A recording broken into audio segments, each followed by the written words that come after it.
Inkuru nziza ya Yesu Kristo nkuko twayandikiwe na Luka mweranda. Nazwa Mukama.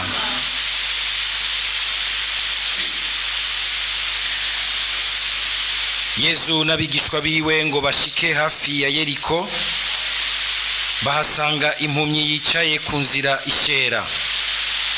Ngo yumve ishengero rihita abaza ivyo arivyo, bamwishura bati ni Yesu w'i Nazareti.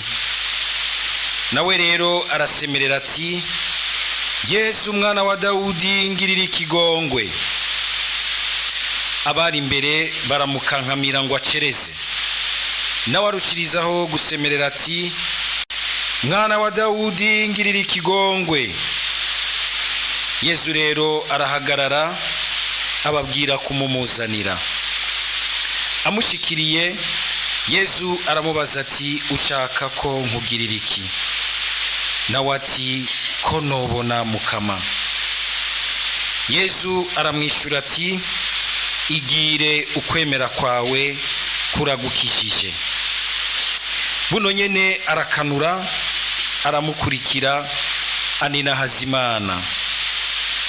Ishengero ryose ngo ribibone rishemeza Imana. Dushimagize iyi nkuru nziza ya Kristo.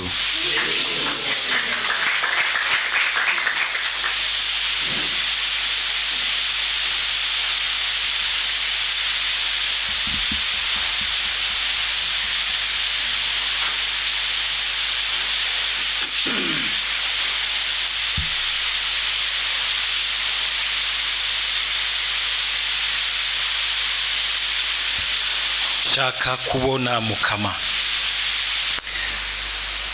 Ngico igisabisho ciza ciyi impumyi, ahandi mu zindi nkuru nziza bita mwene Time. Igisabisho ciza cyane, ntabara mbone, ahandi akagira ngo ntabara mbone Mukama, ntabara mbone.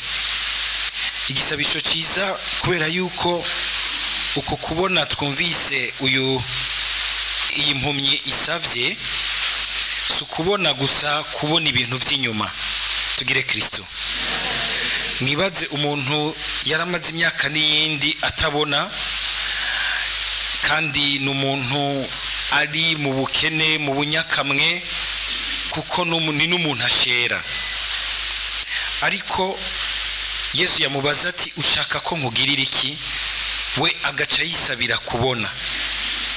N'umuntu w'impumyi, n'umuntu ashera, n'umuntu akenye vyinshi, ariko agaca asaba kubona.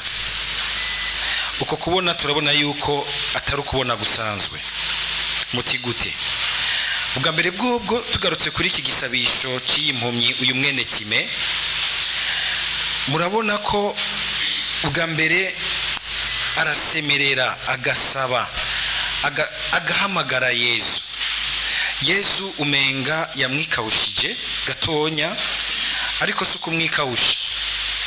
Oya, ararindira ko aserura ukwemera kwiwe. Igisabisho cyacu cyamakirimo bwa mbere iyo ntambuko yo guhamagara Yesu, kurondera Yesu, kandi tukabishimikamwo. Nibe nk'ibintu umenga n'utuntu dutoraho aho hanze, gusenga mbere ugasanga birategerezwa kuba umugambi. Umugambi. Nimutangare mubona nk'imiryango y'abihaye Imana hariho amasaha batavako, naho mama abari hehe, hari igihe tubacereza ngaha twaba twaye mu bikorwa byinshi, mukabona yuko agatima kaguma karebagirana, ibisabisho biransize. Ni programe y'Imana, guhamagara Imana, gutakambira Imana, gutabaza Imana, mbere kubera mu ngora abandi. Abihaye Imana bo bakamenya yuko badasenga bisengera gusa, basengera ekleziya yose ku myanya ikomeye yo guhura n'Imana. Bene imyanya bamwe usanga umenga siho bari. Bagategerezwa guteramira ubukiriro bw'abantu imbere y'Imana, ubucuti bw'Imana n'abantu guteramira isezerano y'Imana muri bo, muri ekleziya no mu bandi benshi baba batwaye. Guseruka wese ukereka Imana ko uyishaka, hari icyo ushaka gusangira nayo. Nk'ibi bintu gusa umenga byo guhita bya rupigapiga canke babandi bose wumva ngo uransengera pati, ubwo uhora wisengera. Uhora wisengera, uhora wumva yuko ukeneye gufata umwanya ugahagarika ibintu ugahamagara Yesu, ukaza kwa Yesu. Kenshi ari igihe usanga umenga tugira tuti nta mwanya afise imyitwariko myinshi, oya, rimwe tukamenya yuko dukeneye guhamagara Yesu, dukeneye kuza tukayaga nawe akatubaza ati wifuza ko no kugirira iki. Mubone riko ngene iki gisabisho cy'impumye kidasanzwe, ni gisabisho cy'umuntu umenga yahawe na mutima kumva nyene ico yosaba Yesu. Kwama dusaba mutima mweranda kugira ngo tumenye ico twosaba Yesu, akadushira mu igisabisho ngo niwe aduseruka ko mu magara make yacu mu gusenga. Iyi mpumyi irakenya ibintu byinshi mugabo yisabiye kubona. Je namye nibaza nti nkari jewe Yesu ambwiye ati pati ndagusavye uyu mwanya mbwira icyo ushaka cyose, no mutondokera urutonde gushika ameneka amaso cyangwa akameneka amatwi, ntabaramukama kaberenga isubire gukora neza, inanze gwikore neza, turonka amahera kwiye yo gukora imigambi, ntabaramukama gwa rutonde rw'abantu boranzana kuri altari, hari abantu nyine umunsi mu gatondo, hari abantu mantazi abiriko baranyandika, no mubwira n'amatwi agahunguruka. Mugabo yumvise mutima yamuhaye kumva icyo twita l'essentiel. Imbere yo kuza imbere ya Yesu rimwe no kubanza ukicara, igihe ushitse ngaha kavuga uti mbene nkubona igiki kinzanye kwa Yesu byukuri. Ubwo sinje kubera akamenyero, hari ijambo rifashe nje kumubwira kugira ngo wumve ingene uza kwinjira mu kiyago nawe, ingene uza kwiconnecta, kugira ngo igisabisho cyacu ntikize kiracika akamenyero ngo usange cyataye umutima wacu. Niho rero tubona yuko iyi mpumyi isaba ikintu kidasohoka. Kubona si no kubona gusa ibintu by'inyuma, kuko handiho yari kubona hanyuma agacagira ati hari ibintu ari bwabone muri nose, nzoza kugukurikira hanyuma Yesu reka manaje kuraba ibyo mwisi ngaho hanze ngene bimeze. Mugabo akanuriye guca kurikira Yesu. Ubwo ukungene nivyo turakeneye kubona ivyo vyiza vyose byo hanze Imana yaduhaye kubamwo, ariko ubwo tubiraba nk'abakurikira Yesu canke tubiraba gusa nk'ababifisemwe umunoho, nk'abashaka kubiheramwo. Hari n'abaza gusenga kumbure umutima atari huri, ukabona umenga aracari hanze, ntiyaje nk'ukurikira Yesu, umenga n'ibintu ashaka gukura kuri Yesu hama yiruke mu munsi zaho hanze, kumwe ko yantama yaza kwirega ko nako ifisi yaza kwirega iti pati jewe naramaze intama z'abandi nje gusaba ikigongo.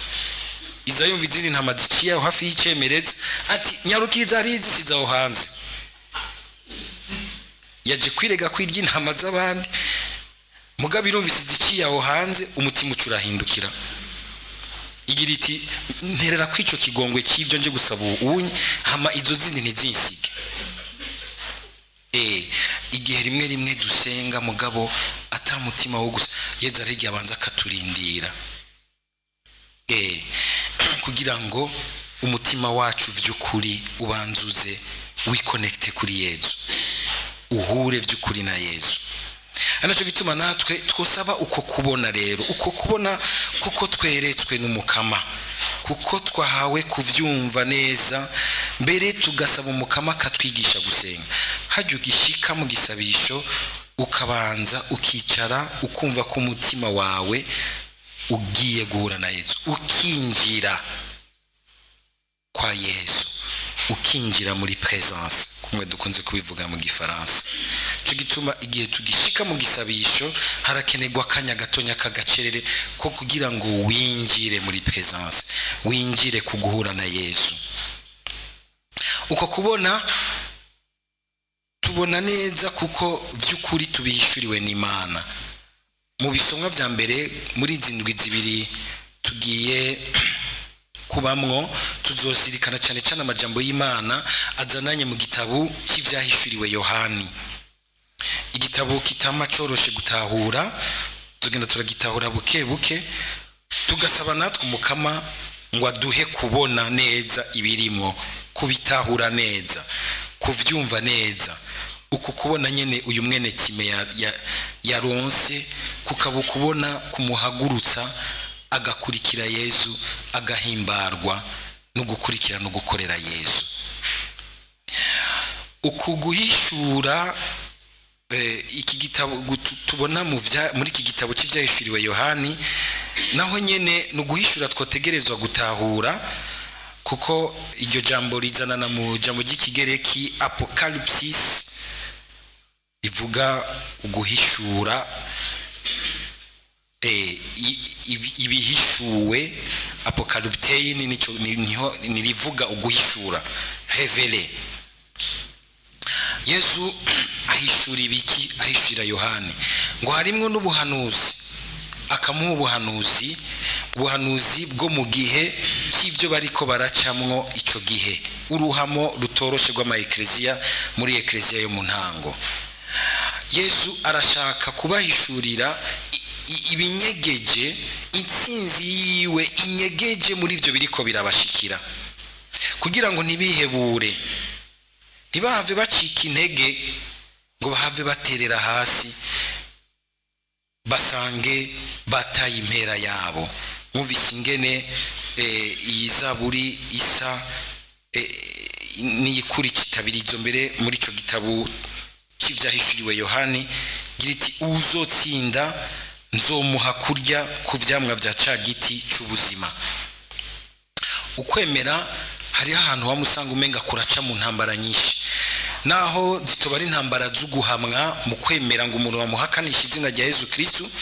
Hari izindi ntambara tugwana z'ubundi buryo buhinyitse bunyegeje bwo gusanga umuntu yahakanye Yesu Kristo, yihakanye intumbero y'Imana, kandi mu bintu bigoye.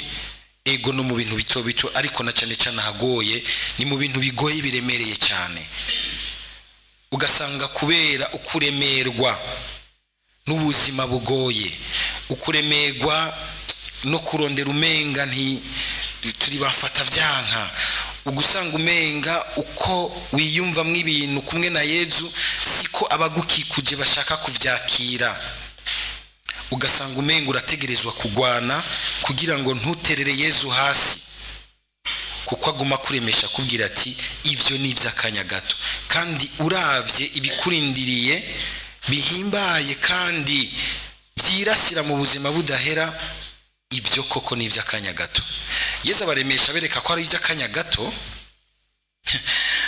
atari ukumenga bwaca buca bihera, mugabo agomba kubumvisha ati ikibarindiriye ni cyiza n'igitangaza cy'igihe kirekire kandi kinezereye gose.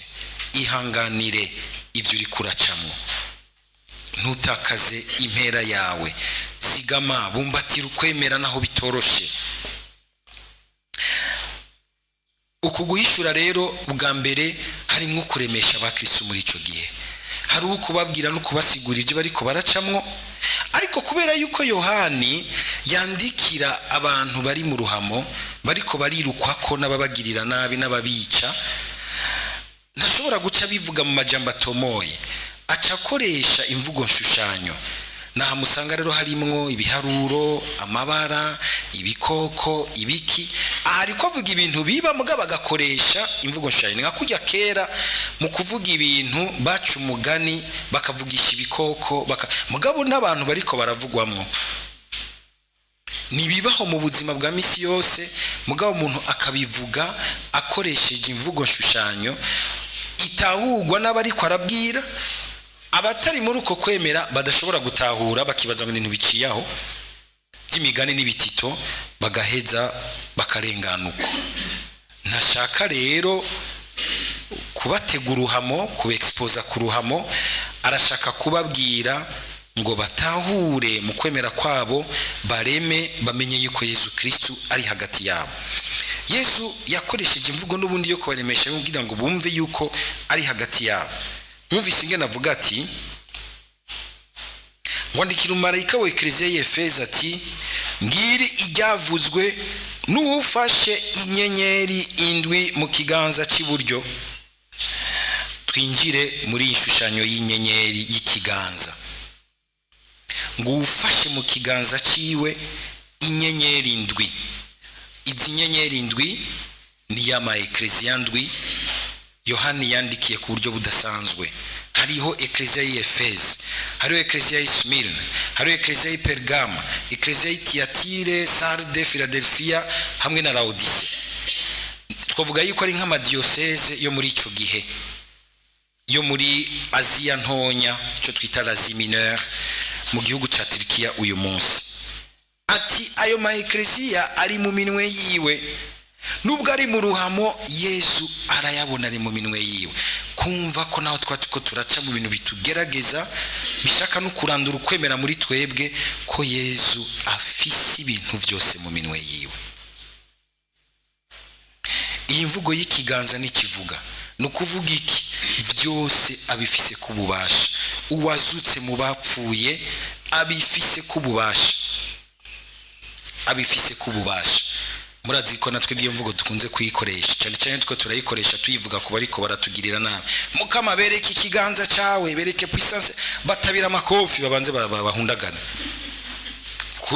Kumenga Imana yo kwereka ubasha bwayaba abariko baratugora. Ikiganza kimenyetso cy'ububasha, kandi ububasha budatsindwa bw'Imana. Ariko hanigiye tusaba ngo Imana itwereke ikiganza cyayo mu kudutabara mu bintu turimwo, atari uko turiko turasabira amahano abatugira nabi canke abo tutumvikana. Aha rero abivuga muri ubwo buryo kugira ngo nubundi ababitahura babitahure, abatavyumva nabo ntibaronka akaryogira ngo nibavyumva baze gukaza uruhamo kubavyumva. Ngo ufise ikiganza cy'iburyo akagendera hagati ya mitekero y'amatara y'inzahabu. Iyo mitekero y'amatara y'inzahabu n'ubundi iserura y'ama Ekleziya. Yesu ari hagati muri yo.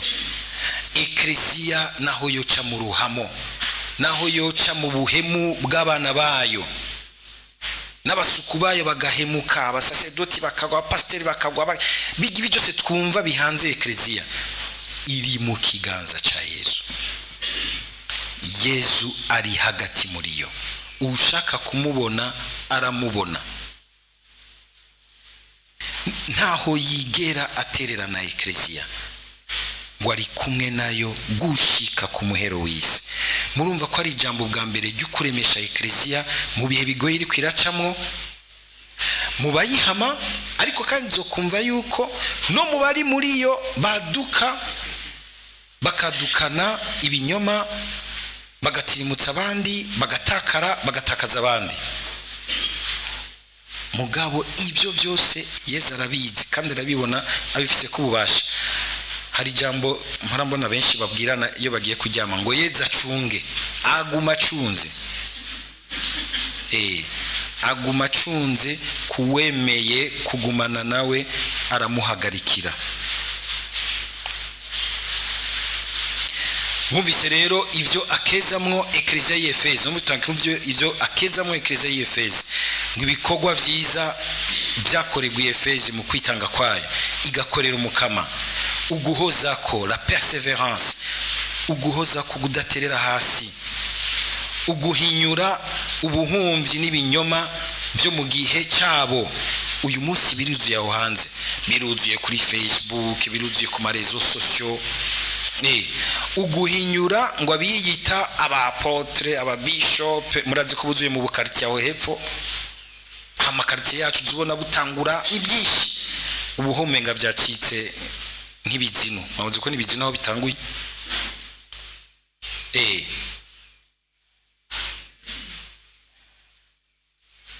Kumenya guhinyuza abari mukuri n'abatari mukuri, ufatiye ku kwemera uko eklesia ikutumenyesha kuva mu ntango, kuva kuri aba nyene baciye nko mu byo turiko turacamwe uyu munsi, kudaterera hasi mu bigoye. Ngo ariko ariho tugomba dusozere ngo kimwe gusa, ngo warataye urukundo rwa mbere, warataye akariro ka mbere, warataye akanovera ka mbere.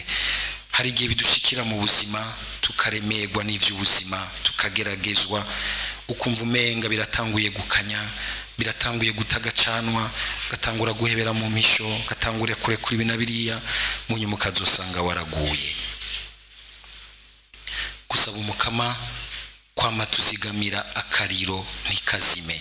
Cyo gituma tugaruka gusenga mu nkuka y'imisa, tukamusaba akakatuvyurira, tugaruka kumusaba ikigongwe igihe twaguye akakatuvyurira, wigarure garuka mu buzima bw'amasakramentu, umukama kuvyurire kandi n'umutima umurondera mukuri ushaka kubona gushasha. Tukaza muri retraite, tukitaba inyigisho, tukitaba nevene. Nk'ubu muri nevene y'ugu kwitegurira guhimbaza Kristo umwami, aho utacumva neza inganji yiwe n'ububasha bwiwe, ukamusaba uti muri iyi minsi 9 mukama subira unyumvishe neza, kungira sima besanga ndiko ndasenga ibigirwamana byo muri inosi, sisange ndiko ndasenga umugambwe iki, abantu, ibifaranga, iteka n'ayandi n'ibindi byose. Nk'iyi impumyi yari gusaba mugabikisabira kubona, isabira kwerekwa n'Imana, kumvishwa n'Imana. Umukama natwe yamatuzigamira iyo ngabirano. Mbere nogira nti Radio Maria yatoranye ko ingabirano ya mbere, ingabirano yo guhinduka, tuzoyigaruka ko muri iyo misi y'ubushikiro. Ingabirano yamigaruka kuko n'ububasha bw'Imana tureka bukaza buradukuza. Ububasha bw'Imana bukora nogira nti mu mice ibiri. Bwa mbere buradukura mu gicumuro, hanyuma bukabandanya budukuza mu Mana. Uheje kuva mu gicumuro utegereza kubandanya ukura, nuburaheza gukura naho bizohera ari uko Yesu agarutse mu ninahazwa. Iyo umuntu atagaje gukura aragwa, uretse kugwa agasubira mu cyaha, ugasanga umenga yasubiye mu busa, agategerezwa kugira lo mouvement inverse, agasubira gutangura. Sasa mukama kugira ngo ntidutakaze ingabirano yo guhinduka, iyitakaye tuba dutanguye gupfa. Umukama biturinde, amen.